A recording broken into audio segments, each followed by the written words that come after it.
인생을 살다 보면 크게 성공한 사람들의 소식을 종종 들을 때가 있습니다.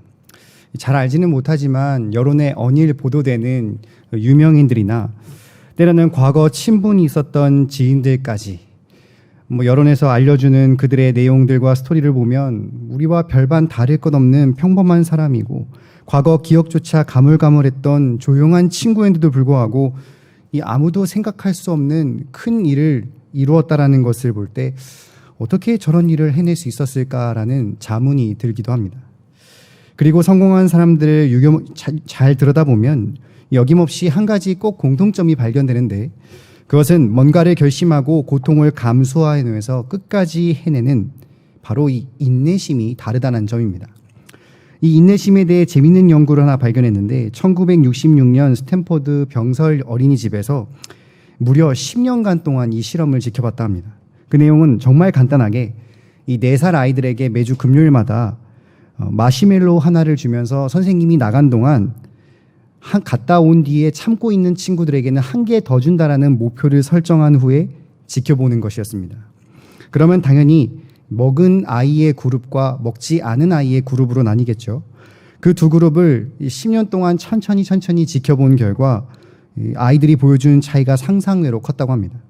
유혹을 참아낸 아이들은 그렇지 못한 아이들에 비해 훨씬 뛰어난 사회성과 인간관계를 가지고 있었으며 우수한 성적으로 졸업한 반면 유혹을 참지 못한 아이들은 성적이 좋지 못할 뿐만 아니라 정서적으로 불안하고 쉽게 좌절하며 열등감도 많았다고 조사되었답니다. 참고 견디는 능력, 인내심은 일의 성취나 목표 이루기까지 엄청난 노력을 요구하는 모든 활동의 밑바탕이 됩니다. 그러므로 인생에 성공하는 비결은 간단한데 바로 목표를 향해 가는 길에 휘둘리거나 포기하는 자는 인생의 노예가 되지만 달콤한 쾌락이나 견디기 힘든 고통 가운데 끝까지 견디는 자는 인생의 지배자가 되는 것은 그야말로 단순한 세상 이치인 것입니다. 이런 세상의 이치와 같이 성도 또한 궁극적인 목적을 이루기 위해서는 반드시 인내심이 필요합니다. 바로 오늘 본문에 예수님께서 그러한 인내심을 가지고 여러 가지 연단의 순간을 버텨내 바로 끝까지 견디는 자가 되라고 가르치고 계시는 것입니다. 본장은 예수님께서 늘 부족하고 연약해 보였던 제자들을 이제 사도로서 확정 지으시고 전도 여행으로 파송하기에 앞서 권면한 말씀으로써 본장 상반부에는 이것저것 세세히 전도 여행의 지침과 요령에 대해서 설명한 것들에 이어 16절에는 필연적으로 세상의 핍박과 박해가 그들에게 있을 것을 예고하셨습니다. 그리고 이러한 핍박과 박해 앞에 뱀과 같이 지혜롭고 비둘기와 같이 순결하게 행동할 것을 가르치셨는데 이는 예수님의 제자로 부름받아 예수를 주로 영접했지만 이 구원의 완성에 이르기까지 힘든 과정이 있기에 그것을 지혜롭고도 신실하게 인내함으로써 끝내 영화에 이를 것을 강하게 권면하고 계시는 것입니다.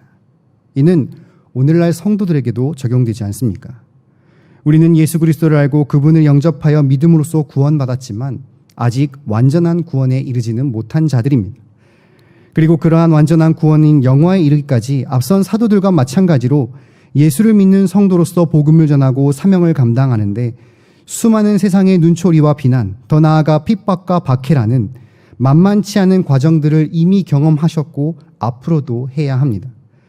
그렇다면 우리는 이런 세상의 핍박과 박해 가운데서도 구원의 완성인 영화에 이르기까지 어떻게 지혜로운 뱀과 같이 때로는 순결한 비둘기와 같이 끝까지 견디는 자가 될 수 있는 것입니까? 저와 여러분은 이 시간 본문의 말씀을 통하여서 성도는 구원의 완성인 영화에 이르는 끝까지 견디는 자가 어떻게 될 수 있는지를 함께 상고해 보고자 합니다. 첫째로 성도는 예수님 다시 오시는 날까지 거센 세상의 박해와 핍박을 도리어 복음의 증거로 삼을 때 끝까지 견디는 자가 될 수 있습니다.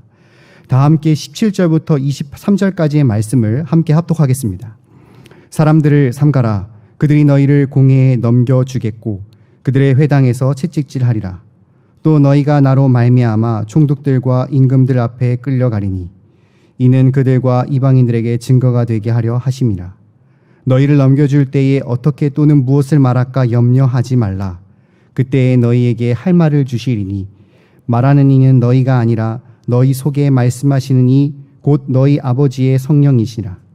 장차 형제가 형제를 아버지가 자식을 죽는 데에 내주며 자식들이 부모를 대적하여 죽게 하리라. 또 너희가 내 이름으로 말미암아 모든 사람에게 미움을 받을 것이나 끝까지 견디는 자는 구원을 얻으리라. 이 동네에서 너희에게 박해하거든 저 동네로 피하라. 내가 진실로 너희에게 이르노니 이스라엘의 모든 동네를 다 다니지 못하여서 인자가 오리라. 아멘.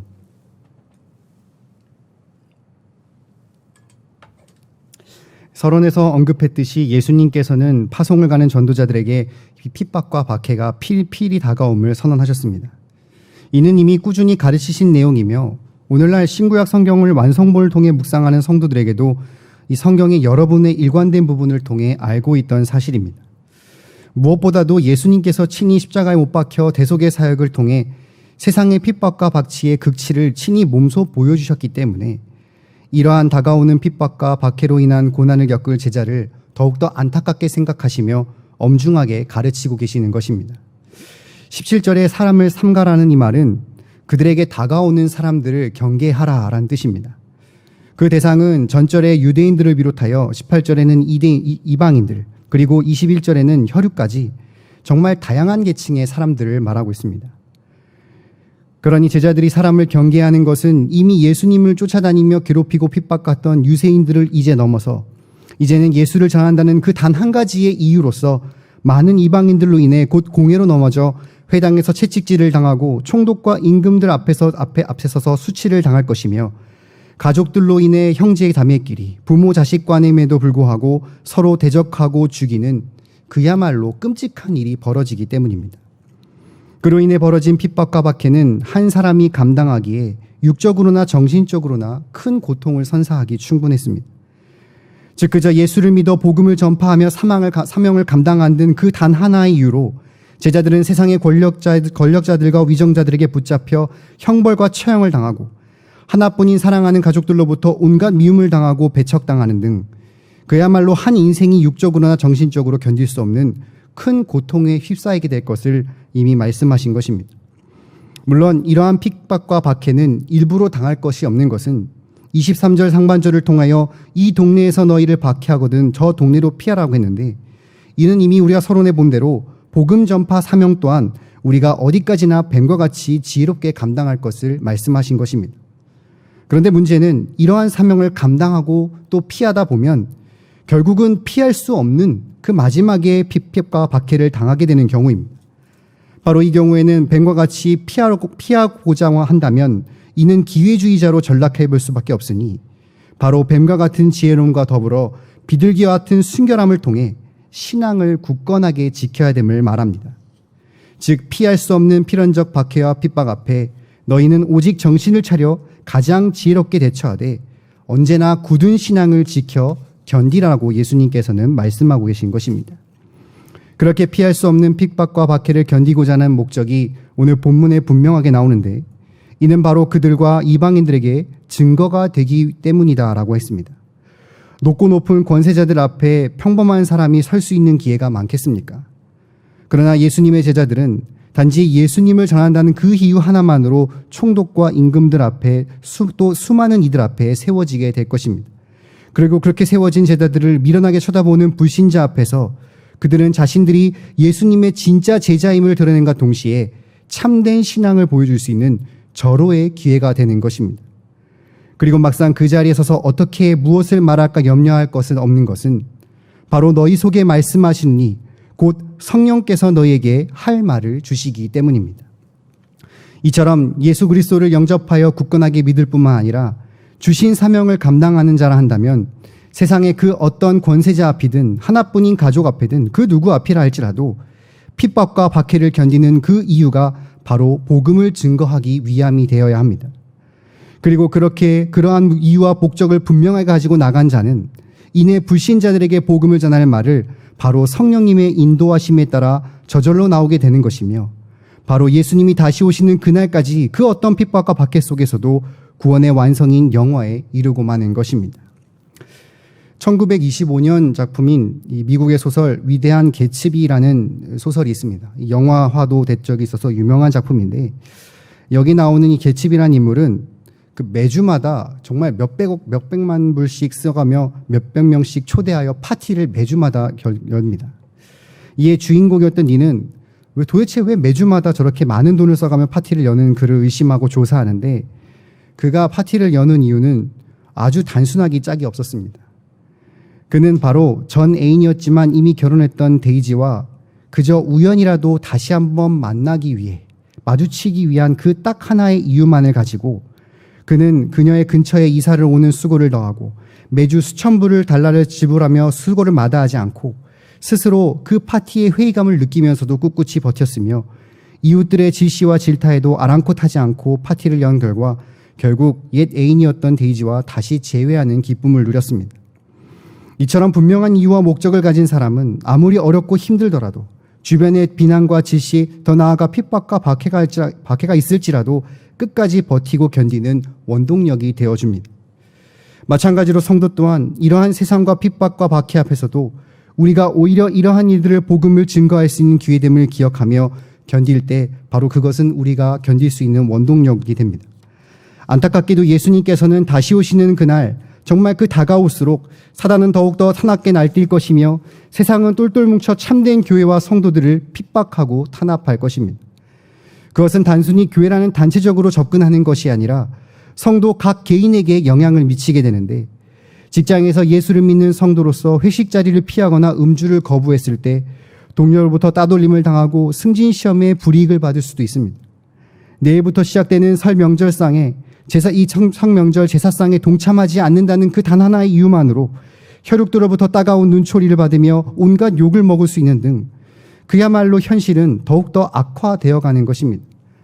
이처럼 세상의 권력자들로 인해 교회는 탄압되어 가고 직장과 가족들로부터 질시와 핍박이 늘어갈 때의 성도가 결코 좌절하거나 낙심치 않을 수 있는 것은 바로 우리 예수님께서 이미 필연적으로 핍박과 박해가 있을 것을 아시고 알려주셨으며 대비하셨기 때문 아니겠습니까? 이미 성경을 통해 권세자들은 더욱더 똘똘 뭉쳐 적 그리스도로 연합하여 그리스도인들을 탄압하고 한 집의 식구가 원수가 된다라고 이미 말씀하시고 가르치셨습니다. 그러므로 참된 성도는 이 필연적으로 오는 핍박과 박해를 오히려 그들에게 복음에 증거할 기회로 반드시 삼아야 합니다. 천국의 소망을 가진 자를 비웃고 미련하게 여기는 자들을 향해 성령이 이끄시는 대로 지혜롭게 복음을 전하고 결코 피할 수 없는 자리에서 순결한 신앙을 지킴으로써 사명을 다할 때 우리는 비로소 구원의 완성에 이르는 끝까지 견디는 자가 될 수 있는 것입니다.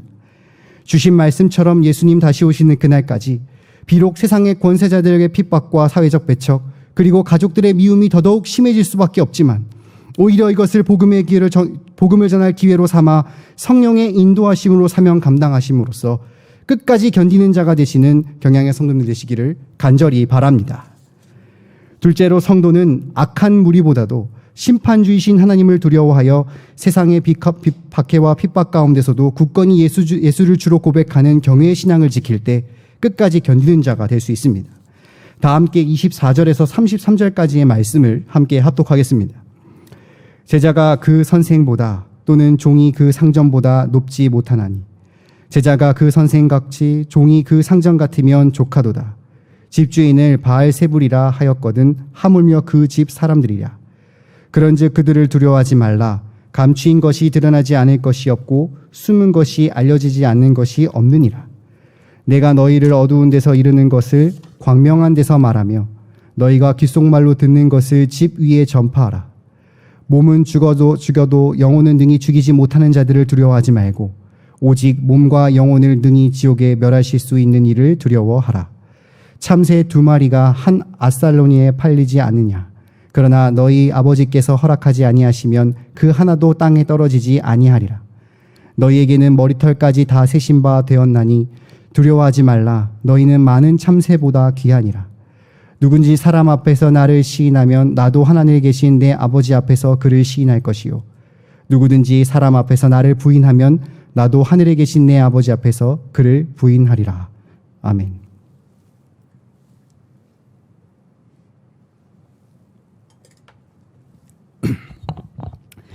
예수님께서는 계속 파송하는 제자들에게 가르침을 이어가시는데 이 앞선 단락은 세상으로부터 오는 핍박과 박해에 대한 일반적인 교훈이라 한다면 본 단락은 이제 전도자 각자 개인이 명심해야 할 황금률, 즉 쉽게 말해 반드시 지켜야 될 원칙을 대해서 가르치고 계십니다.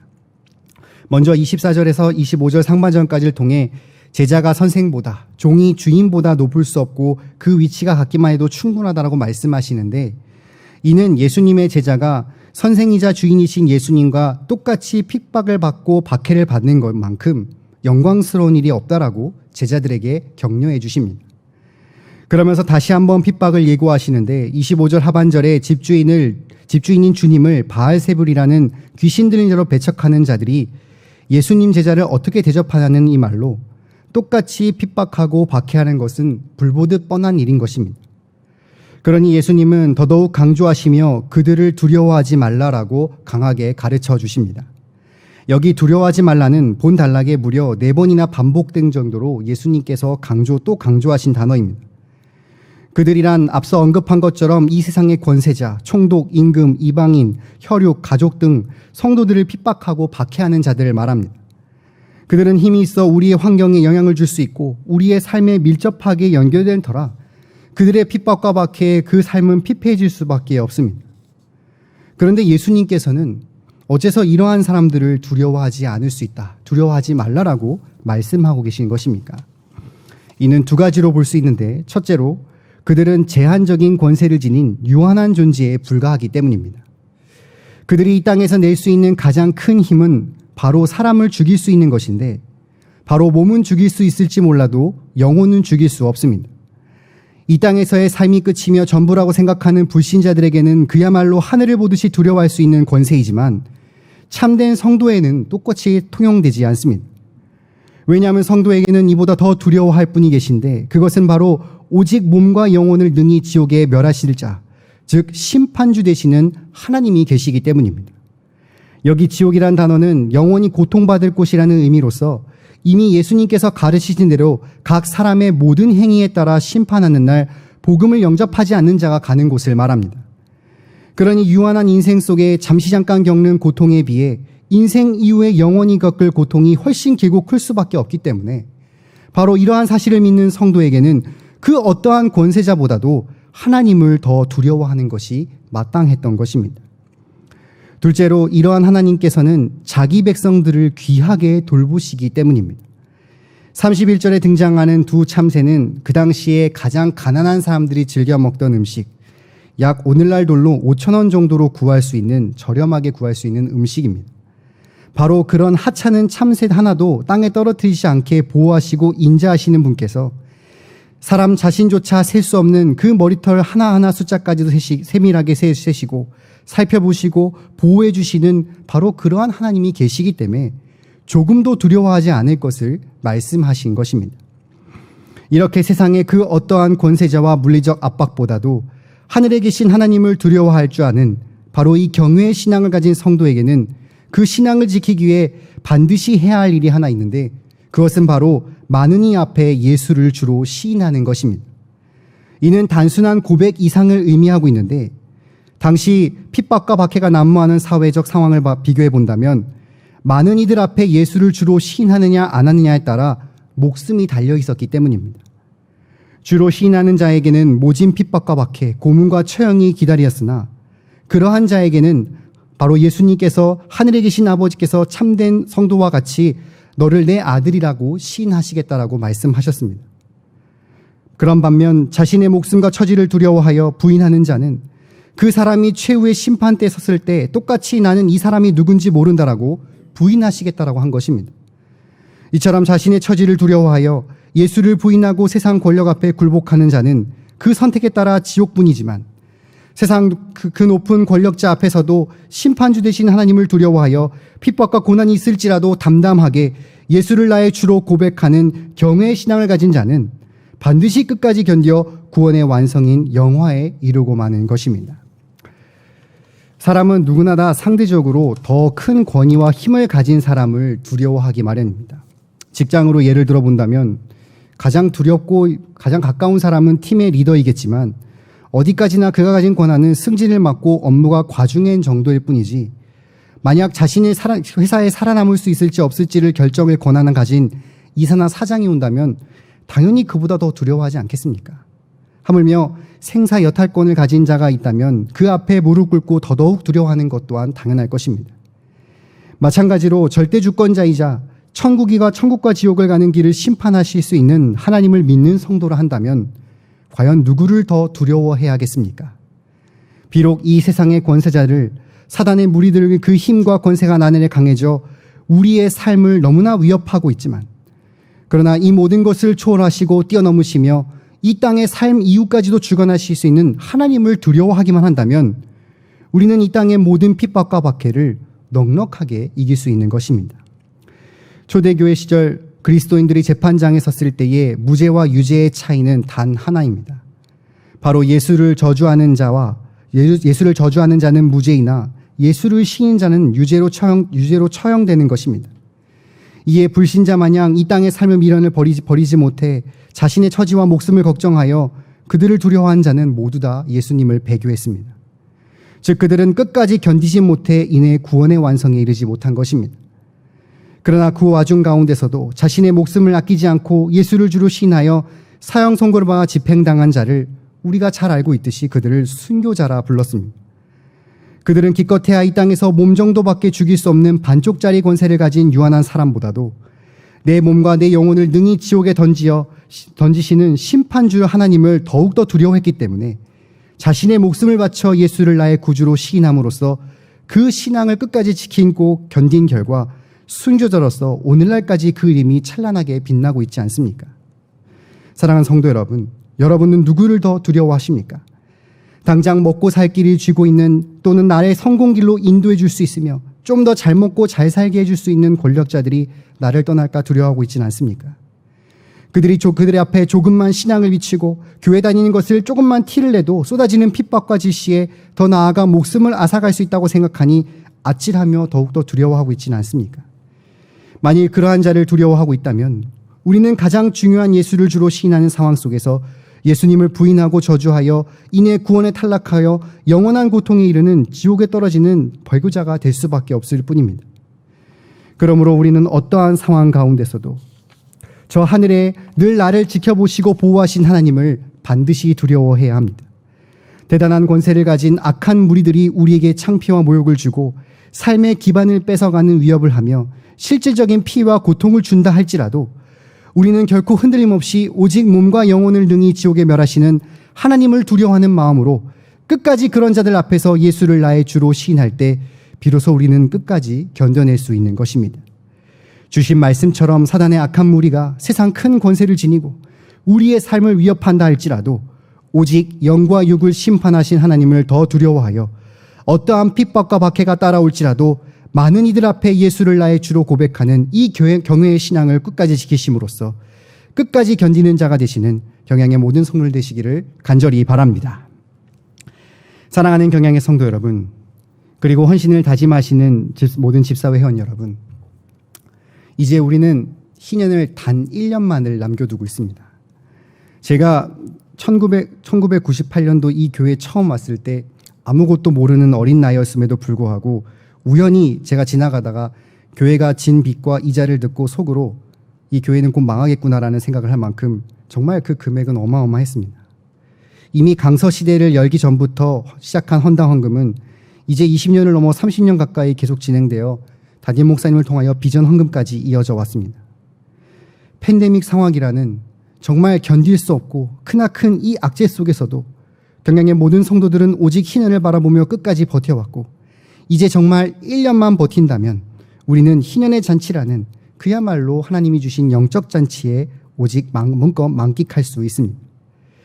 처음 수많은 성도들이 동참했고 우리와 함께 발맞춰 달려왔지만 오직 이 희년의 기쁨을 누릴 수 있는 것은 바로 이 희년까지 끝까지 버티고 견딘 자들 뿐인 것입니다. 성도의 삶 또한 마찬가지 아니겠습니까? 희년의 잔치 이후 다른 비전을 가지고 힘차게 달려가 나가는 것과 같이 우리 성도 또한 저 천국에 이르기까지 반드시 참고 끝까지 견뎌야 합니다.